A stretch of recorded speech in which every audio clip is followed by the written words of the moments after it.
Welcome to The Explainer. Today, we're going to deconstruct a really fascinating and frankly terrifying villain archetype. This isn't just any bad guy. This is a character who doesn't just want to win, they want to rewrite the very rules of existence itself. So let's start with a basic question. What is it that makes a villain stick with you long after the story is over? It's definitely not just about their power level or how sinister their laugh is.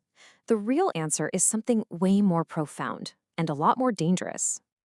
You see, the greatest antagonists, the ones that truly get under your skin, don't just stand in the hero's way.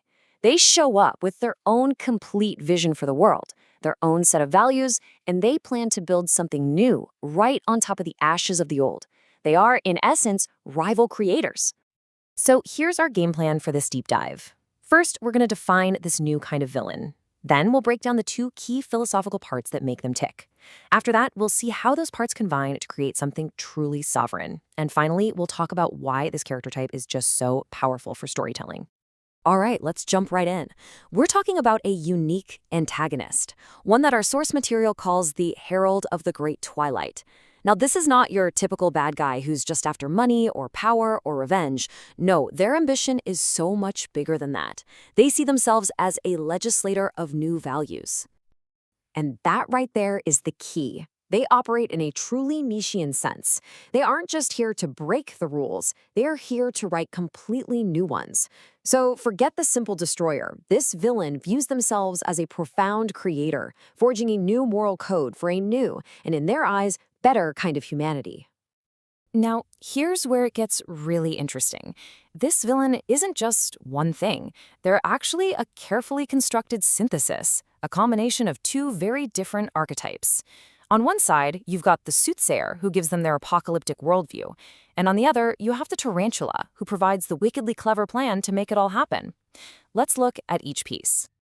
First up is the soothsayer. This is the part that provides the villain's core ideology. It's the nihilistic why behind their entire destructive mission. It's the fundamental belief that the current world just has to go. It all starts with this chilling idea, what's called the doctrine of emptiness.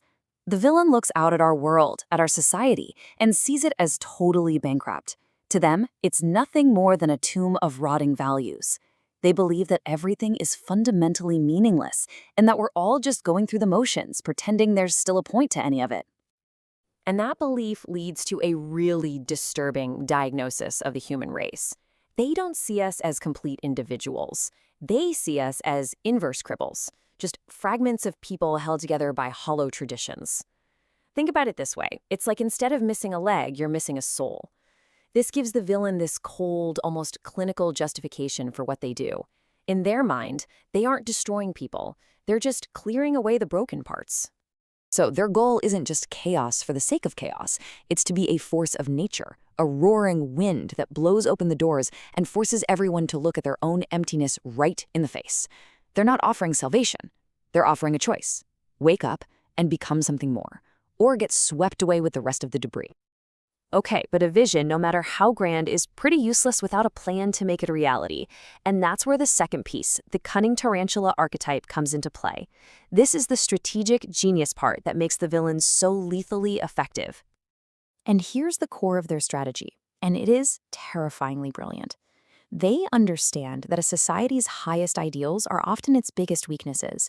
They look at the call for equality, and they don't see a noble goal. They see a perfect disguise for resentment and envy, a poison they can use to turn the system against itself. And they have a 4-step plan. Step 1, they champion the cause of equality, injecting it like a slow-acting tarantula poison into the heart of society. Step 2, this poison naturally stirs up envy and resentment. Step 3, those feelings start to eat away at trust and power structures from the inside out. And finally, step 4, they engineer a massive internal conflict, a supreme fight that forces society to tear itself apart. And you have to understand the chaos that follows, that's not a mistake. It's the whole point. For this villain, conflict isn't the end goal. It's the tool. It's a furnace, a crucible designed to burn away everything they see as weak and resentful, so that only the truly strong-willed can rise from the ashes and create something new. So, what happens when you take the soothsayer's bleak, apocalyptic vision and you arm it with the tarantula's cunning, venomous strategy? Well, you get something truly terrifying. You get the sovereign villain. This fusion elevates the villain to a whole new level. They become a sovereign being who operates completely outside of what you and I would call morality. They're no longer just reacting to the world. They're actively imposing their will upon it, shaping it into something new. This sovereign villain has three key traits. The first is self-law-giving. The world's rules, laws, traditions, ethics, none of it matters to them. They are a moral universe of one, driven only by their own will to power, that primal, internal drive to grow, expand, and dominate. The second trait is amoral creativity. For this villain, ideas like good and evil aren't some kind of cosmic truth. They're just tools in a toolbox, like a hammer or a saw, to be picked up or put down whenever it serves their ultimate creative purpose, to forge a stronger kind of life. And finally, and this is maybe the most chilling part of all, their actions aren't driven by anger or bitterness or revenge. Their path of destruction is a kind of joyful, almost childlike game to them, and it's accompanied by this kind of cosmic laughter. It shows they've completely transcended the petty human emotions that drive almost everyone else.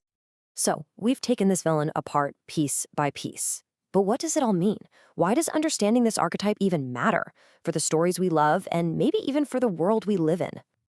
Well, what we have here is a complete blueprint for an antagonist that is profoundly and philosophically deep. It's a terrifyingly complete package. You've got the nihilistic foundation that gives them the justification to tear it all down.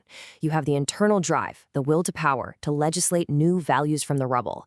And you have the cunning, amoral method to make it all happen. This is the kind of villain who doesn't just challenge the hero, they challenge the entire audience's sense of right and wrong.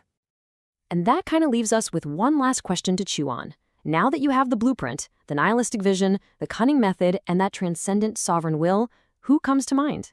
What famous villains from any story you can think of suddenly fit this mold and maybe look a whole lot more terrifying now?